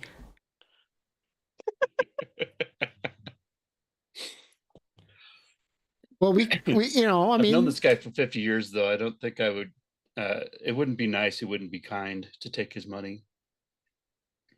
It would be funny. Stop. Sorry, you talk about the Tesla or you talk about the island? I'm talking about the Tesla stock. Oh, yeah, but see, if you sold him the island, that would be nice and kind because you'd save him from purchasing stupid-ass stock. Oh. Yeah. Supporting us is a nice, kind gesture. Yes, it is. And promoting us to other people to support us is a nice, kind gesture because we do feel like there is a solid return on investment for us. I really do think there is. Mm-hmm. Once the Hoover towns start showing up, and I have 10 people camping in my backyard because they have no place else to live. You know, didn't you hear they're going to open concentration camps? Like I said, the 10 families camping in my backyard because they don't want to get put in concentration camps. No, they're going to go out and break up all the, because they're already going around breaking up the impromptu ad hoc camps. So they're going to create facilities for people to have official places. They're not going to call them concentration camps, of course. And they're going to spend a butt ton of money setting things up because that's how that works. Because they try to treat them like jails. And that's really the most expensive way to put a roof over anybody's head is put them in jail. Well, like I said, I'm dead serious about the idea of having multiple families live within a domicile that can support them instead of winding up in a place like that. And I think you're going to have to happen. It used to happen back in the Great Depression where there was multiple families in the same area on the same land and everything. And so that's why if you're a member of the cult, you always have a place that you can come and stay. That's what one of our Michael things. gets sick of you, apparently. No, that's not how it works. That's not how it works. It's just makes you walk the plank. No, it's just if you start being a dick, go someplace else. That's it. I don't care if you're not a dick. I don't even have to like you and everything like that. You know? Well, I know you've put up with me all these years. Yeah. But like if something happened to Richard and his wife up in Wyoming and like the locals up there that were MAGA heads decided to burn his house down and run him out of town, well, you definitely can come down here and stay at my place. And if Sarah, the bank decides that your house is, needs to be paid right now or else, you always have a swimming pool over here to come hang out at. Yeah. And we got a backyard set up really nice for people to put sleeping mats. You have to drive over here, okay? But you're more than welcome to drive over here whenever you want to. Just saying, you gave an example for everybody but me. But no, we're Eva was saying, are we on Sundays? No, we're on Saturdays. Sarah has to work on Sundays, so we don't want to make her work too much. Yeah. But Sarah's social battery is drained by Sunday mornings, so I have to take a nap on Sunday afternoon. Yeah, by Sunday morning, and that's like what, a couple hours right after dealing with people. Yeah, if they're dealing with people, I come home and I take a nap because that's how Sunday works. That's understandable on that one. But yeah, I mean, that's one of the things that we really strive to do. That's one of the things about the Minecraft server and the Valheim server is it's a nice place for people to go to and hang out in those virtual worlds and do virtual stuff. Yeah. And we're going to make sure that it follows the 5 tenets. So at least nobody's going to grief there or be a jerk. And you can do things you want, and we can make up custom worlds for people so they can have their own spot. It's a good escape. We could practice having our island. Yep. Yeah. Yep. And we can practice getting along and building something cool together. Yeah. Except I build a lot of death traps because I like to catch people off guard. Okay. But that's just me. I mean, we can incorporate that into our island. Our island can have actually the world has a very big mythology I've built around it. We actually have a cult AI generated just for the Minecraft world mythology. Okay. Yeah, it's got a whole mythology of our alternate reality and everything. But like I said last week with the whole meta and the meta view with the metaverse and everything. And we talked about this a year and a half ago when we first started talking about building a community around this and making a online church, so to speak, or a commune where you could put on your VR headset every Sunday and hang out with people in VR like you did at your church and your coffee shop for people who are all over the world. We're not limited to just one place. We're not limited to one location thanks to the internet. And until they lock down the internet and prevent us from accessing the internet like they do in China, and even in China you still can do some, there's no reason we can't. And we're not doing anything that's partisan, so there's no real reason for everybody to come after us, So I think we have a lot to offer. So anybody who knows a person with a lot of money to invest, after the last couple days, that's probably a smaller list than I'd expect. But this is a good thing to invest in, I think, because one, we're not on the stock market. Two, we don't have to import anything. And we're not founded on exporting anything except good feelings and good vibes and funny stuff. So if you can't do good feelings and vibes, at least you should be funny. And so we're not beholden to that. And we're just here to make sure everybody feels better and feels like they have a sense of security. Yeah. That being said, did you guys see the brochure? Did you guys look at the brochure and the card I set up to hand out? Yes. So we have stuff to hand out when we go to our protests. Or anything. You just carry a couple around with you, and then you can hand them out to wherever you are. Yeah. Are you printing them and mailing them to us, or are we supposed to print them ourselves? Well, I'm going to look at. I'm actually going to look at how much it costs to do that. If you guys think those designs are pretty good, I think the designs. I need to look at it for accessibility, but other than that, I think the designs. I think the designs capture the feeling of what we're trying to portray. Yeah. Overwhelming existential dread with a little bit of maybe this will work. I did come up with the other idea of one of the other catchphrases, because catchphrases are always good for us to have. And people often wonder where the name The Cult of Brighter Days comes from.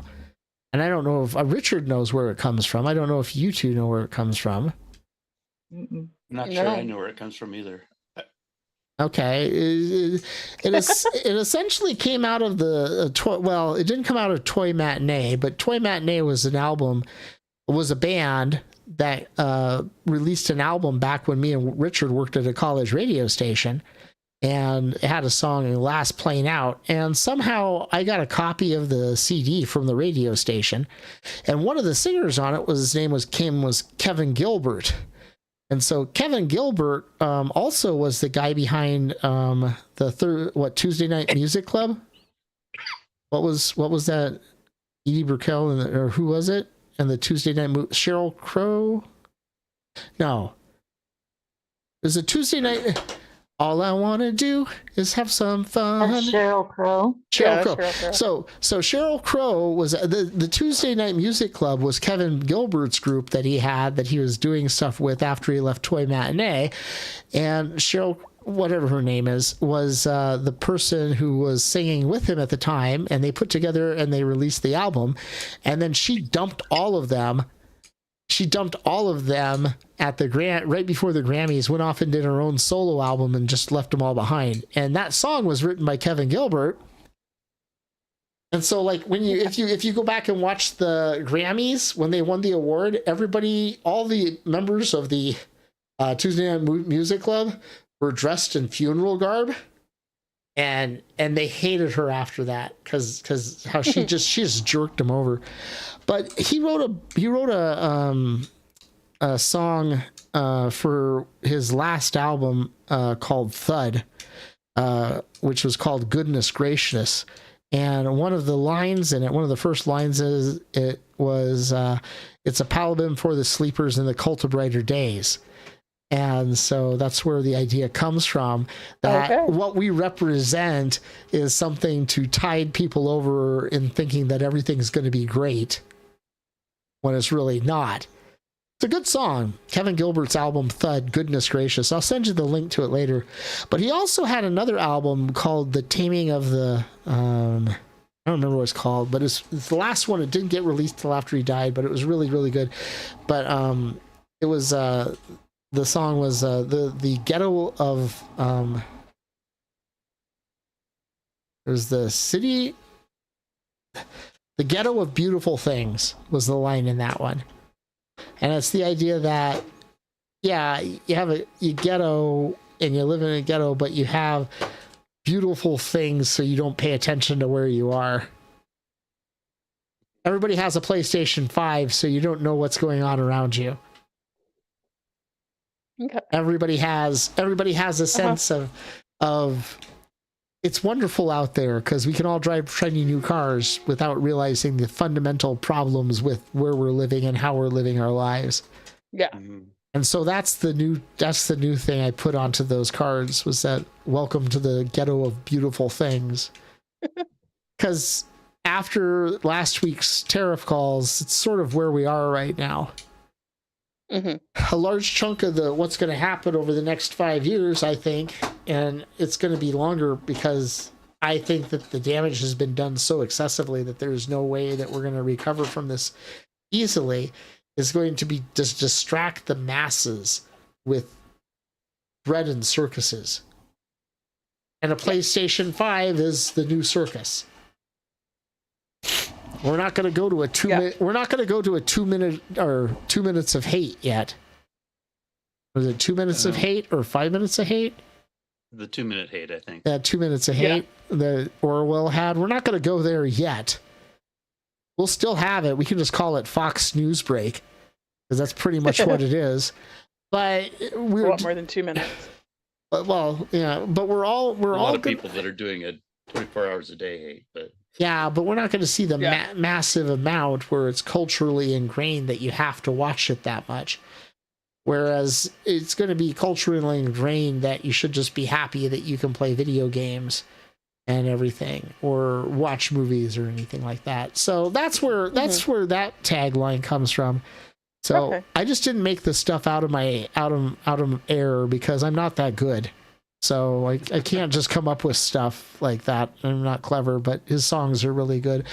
If you anybody who's watching out there, if you get a chance, look up Kevin Gilbert, and the album's Thud, and the song is Goodness Gracious. And the other one, Ghetto of Little Things, is on. It's called the Shaming of the True. And it's a lot about the music industry at the time and everything. He's a good guy. I really liked his stuff. Anyways, so that's our musical divergent episode there. Way to go with that one, huh? Yep. We're going to be trying to do some more. Dr. T, get a hold of me tomorrow. We'll try to get that Twitch set up for you so you can start streaming your games. We'll try to have more shows on. I wanted to start doing Minecraft mornings where I get up and play Minecraft for 15 minutes and try to wake up so I can actually do work. Because, which should be interesting because usually I'm just in a piss poor mood in the morning. So, maybe walking around Minecraft complaining to people might be good. So hopefully we'll have that coming up. We're partnering up with a gaming channel that is like not doing very much either because the head over there is being lazy and needs to get off his butt as well. Mm-hmm. Yeah, okay. Yeah, I'm behind on everything. So, but I've got some people that are interested in participating over there. So Okay. we may see more activity and more action out of our playing AD&D with ADHD group. I had some kid ask me, what the hell is ADHD? What the hell does AD&D mean? And I'm like, you don't know what AD&D is? Does he know what D&D is? Yeah, he knows because they played it. They're like, what's AD&D? I'm like, Advanced Dungeons and Dragons. There was an Advanced Dungeons and Dragons? I didn't know about that. Yeah. Nothing to make you feel old. Nothing to make you feel old in your life. But, we talked about our Bitcoin project. We talked about our island. We talked about our... Hey, we covered all the topics, at least a little bit that I announced. Yeah. I need it. Yeah. Yeah, our amateur profession into amateur protesting. There we go. Yep. I would like to become professional protesters, though. So if anybody knows George Soros out there and would like to point him our direction so he can drop some checks for us while we protest, that would be absolutely great. I mean, professional protesting obviously is a big thing from what I hear from Elon Musk and everything. So apparently. Interesting. I mean, honestly, I think we could get paid. I don't mind if we protest on the other side too, because our message is sort of works for both of them. So whatever helps us make money. Like I said, if somebody on the right, if some sort of MAGA group wants to pay for us to protest with our message, we'd gladly do it. Whatever helps us make money. I'm sticking to that. Totally transparent, guys. This philosophy. That's why there's two types of philosophy here. You know that, right? That's why we have the abascoridism and the abascoridism, because the abascoridism would not even think about money. It's beyond money. It's just a pure sense of philosophy. The abascoridism either, which is the lived philosophy. Oh yeah, we're all about money. We'll take whatever you give us and everything. See, we have that division for a reason. I think that was the problem with Dianetics, honestly. I think if L. Ron Hubbard had made it so that Dianetics itself and the whole Dianetics book and everything like that was not focused on making so much money, then he could have had that, and then he could have had his organization, which was focused on making money utilizing Dianetics. But they were too entwined. Now I'm going to get the Dianetics people all pissed at me, aren't I? Yeah, and they don't big, mess around either. I know. No. Well, you're only as well known and as well respected as your enemies. So, I thought the Church of Subgenius being diametrically opposed to us would have been good enough, but because we are totally anti-Church of Subgenius, so I figured Bob would have come after us a long time ago. But Bob and the Discordians have always had a problem. You guys know the Church of Subgenius, right? Nope. I've heard of it. Nope. It's the whole look it up sometime, but they're all about they came out and they're on the same lines of Discordianism and everything like that. in that same jokey philosophical way and everything like that. But whereas Discordianism is like active chaos, Church of Subgenius is it's all about acquiring slack. Yeah. So you want to learn how to, it's a parody religion that establishes the belief system, conspiracy theories, UFO, and it centers around the figure of J.R. Bob Dobbs, who's regarded as a prophet by his followers. It gained prominence in the 80s and 90s, much like, Discordianism did. And it came out about the same time and everything. It's an open source religion that revolves around time and everything. I think it actually has more, better following than Discordianism does. But Discordianism and it's just like Discordianism. It has a real belief, but the one thing that we don't work within that is the idea of slack. So subgenius members believe that those in service of conspiracy seek to bar them from slack, a quality promoted by the church. Its teachings center on slack, always capitalized, which is never concisely defined through, though Bob said to embody it. Church members seek to acquire slack and believes it allows them to a free, comfortable life without hard work or responsibility. They claim as an entitlement. Sex and avoidance of work are taught as the two key ways to gain slack.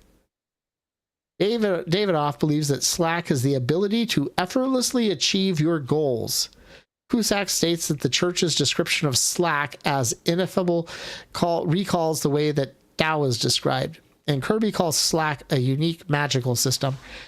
So the thing about it is slack, whereas Discordianism is active chaos. So they don't really work the same way. And since I guess technically we're sort of in between the two, aren't we? So, I mean, Sort of. well, we're definitely looking for somebody to make our lives easier. Well, we're apostate, but we don't really need to we're not looking for somebody to make our lives easier. We're looking for a way to support people by actively helping them out. And a tech bro who will buy an island for us. But if he buys the island for us, it actually means we have to do more work. Oh. See my point? If we actually get an island, if we ever actually get an island, even all joking aside, if we ever got an island, it would increase the amount of work we have to do exponentially. Yeah. If we were trying to accumulate slack, we would want somebody to buy us an island and everybody to leave us alone, but then we wouldn't be following our 5 tenets. Yeah. Okay, I see the difference. Yeah, it's a subtle difference. And that's why we have to stay on top of things. That's like the whole reason with the whole screen door conversation we had this last week and why it needed to be addressed out of the gate. Because it would come back and hit us later on, because we are a philosophy. We're not a religion. We're not religious. We're not a religion, we're a philosophy, but we're a philosophy like Taoism is. And we're a philosophy like and I think that's one of the things where they talk about the churches of subgenius and slack and Taoism, where they might get it wrong, because Taoism is passive and everything like that. Yeah, you need a book, then go out and find an island. Yes, I know, we're working on a book. In fact, we have a series of 5 books that we're working on, and we have a series of each book has a set of a real book, a children's book, and what was the other one, Sarah? It was a workbook. Well, we had like a children's book, and then we had like a young adult version. Yeah, we had a book, children's book, a young adult book. Oh, she says a boat. She said a boat, not a book. Oh. That's okay. Yes, we need a boat to get around the island and get back to shore to buy our supplies. That's true. That's true.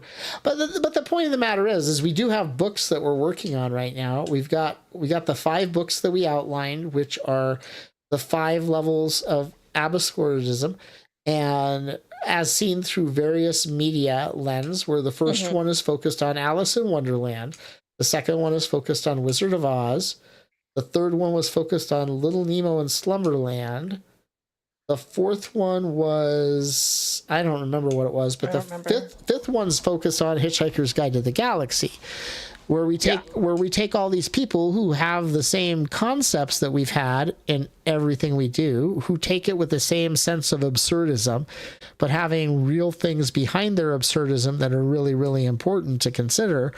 And they go through a path like that. I don't remember what number 4 was though. But then each of those books in the series has an adult book that explains it, and then we have a children's book, like a picture book that explains it, and then we have a young adult book that explains it, and then we have a workbook on how to live that way, live that tenet.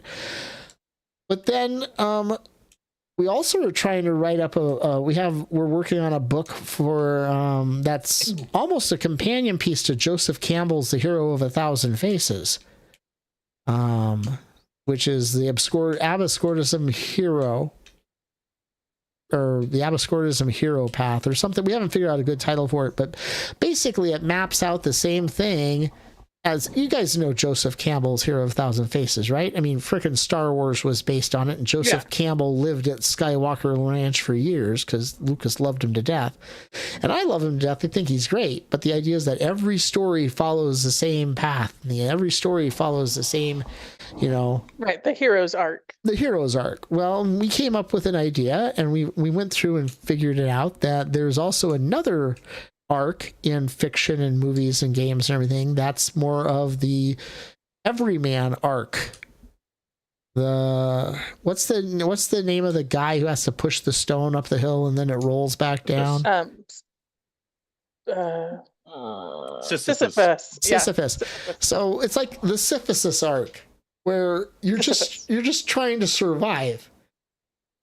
It's not a hero's quest. It's just a survival quest. And honestly, pretty much everybody out there, you like to look at the hero's quest and you like to feel like, oh, hey, that's what I want to achieve. That's what I want to do. But when you look at your real life and how you trudge through it, the other quest is much more likely of what you're going to hit.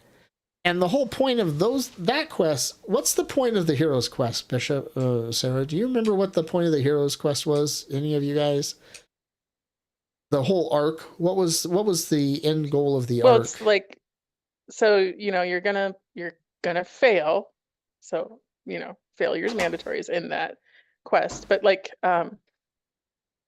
let's see. Well, so you got like some orphan that's gonna be raised by the uncle and aunt, and then like they've got their challenge, and then I don't remember what.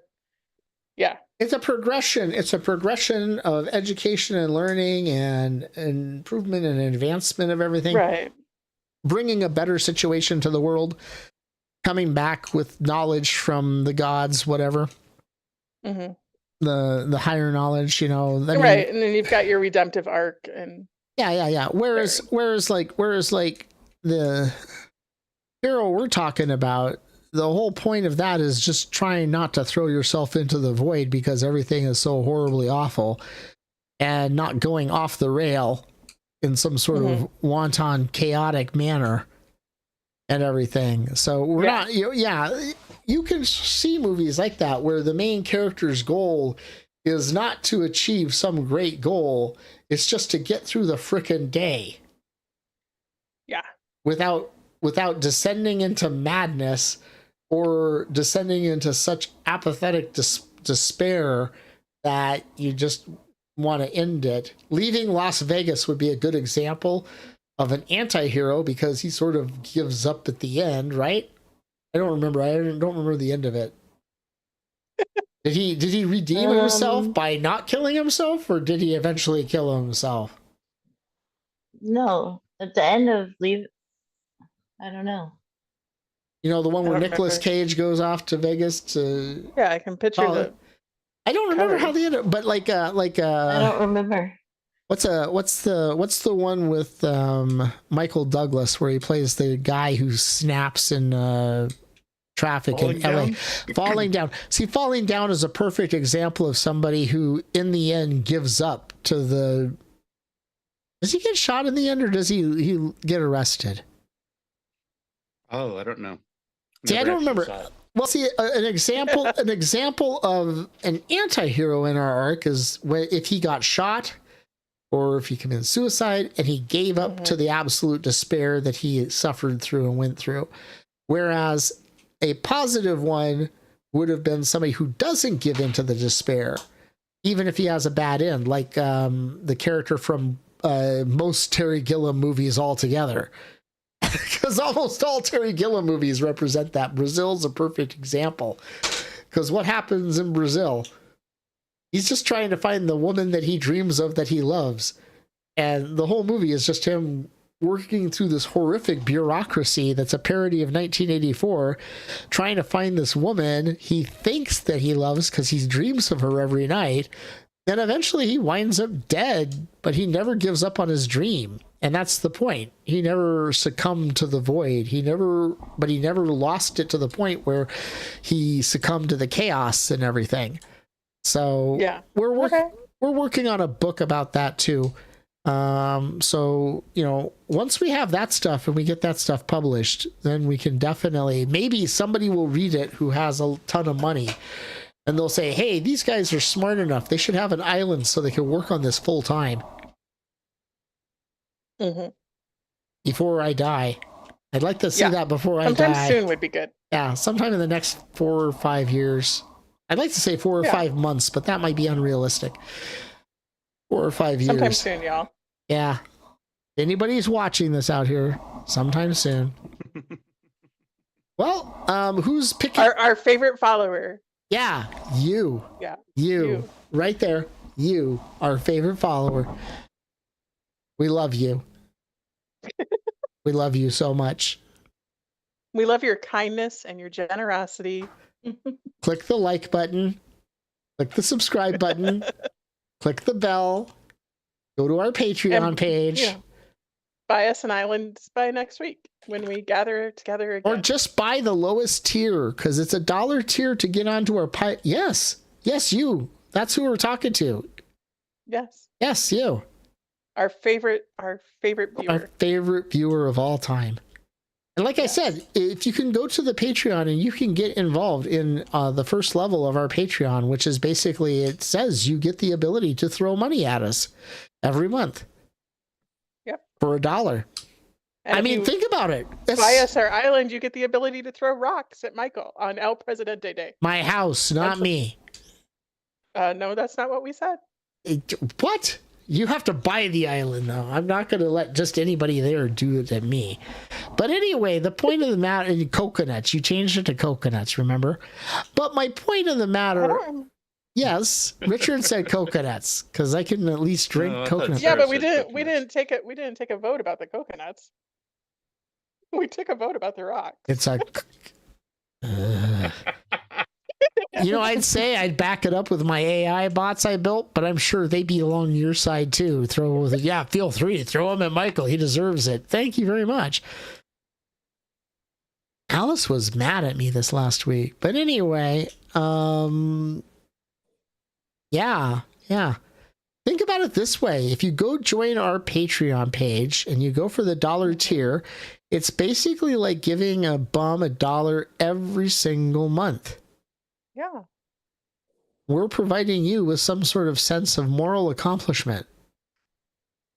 Yes. And you'll get some slack out of it too.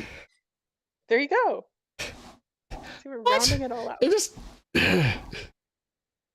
It's possible I don't understand Slack, so maybe take that with a grain of salt. I was like, no, you could, because that's like almost effortless action to help support something. Well, there's a spot right up above in the chat there. It says the Cult of Brighter Days. Pope Richard put a link in the chat for Patreon. He might want to put one in again. But you can throw $1 at us. I don't think we make much of anything off the $1 until after we get like a bunch of people that actually join up. So spread the word out there. More people subscribe. Yeah. We need more people to subscribe. We need to go up to 1,000 subscribers in order to get anything monetized. We need to get more likes. We need to get more comments on the videos. So if you do watch this video, I'm dead serious. Like and subscribe and hit the bell if you want to. No pressure involved. If you don't, that's fine. And drop us seven words in the comments. And if you put 7 words in the comments, even if it's just to say, my God, this show sucks so bad, that's fine. It still counts as engagement and it drives us up the algorithm. And so, like I said, feel free to do that type of stuff. We are at 4:00. It is time for us to be out of here. Any last words that you want to say, Sarah? We'll go around the table. Going back to the thank you for all the fish. I'm going to keep with my So long and thanks for all the fish. thanks so long and thanks for all the fish. You didn't have any fish. It's a metaphorical fish. Metaphorical fish that surround my island as the dolphins go away. And they say thank you for all the fish. Okay. So long and thank you for all the fish. Dr. T? I could do a Monty Python quote. Are we supposed to do quotes? What are we doing? No, we're just Final words. any final words. Oh, I don't know. Keep on keeping on. Thank you, Jerry Garcia. Okay, let's move on to Step Pope Richard. Any final words? It's a long one. Dermatologist. You guys are brilliant on so many levels. You can take that however you want to. I'm not sure, but I'm sure brilliant is applicable. My name is Michael Dorlin. I'm out of here with my friends here. We will see you back here next Saturday. And have a wonderful day. Make sure you check out all of our shorts, one every day between 1 and 3 until we get the time frame done on that. But one every weekday. And we'll be announcing some new things coming out soon. Hopefully, if I can get Twitter or Twitch working for Dr. T to run around in Cyberpunk World or something else. So, all right, everybody. Yay. Bye. Bye. Bye.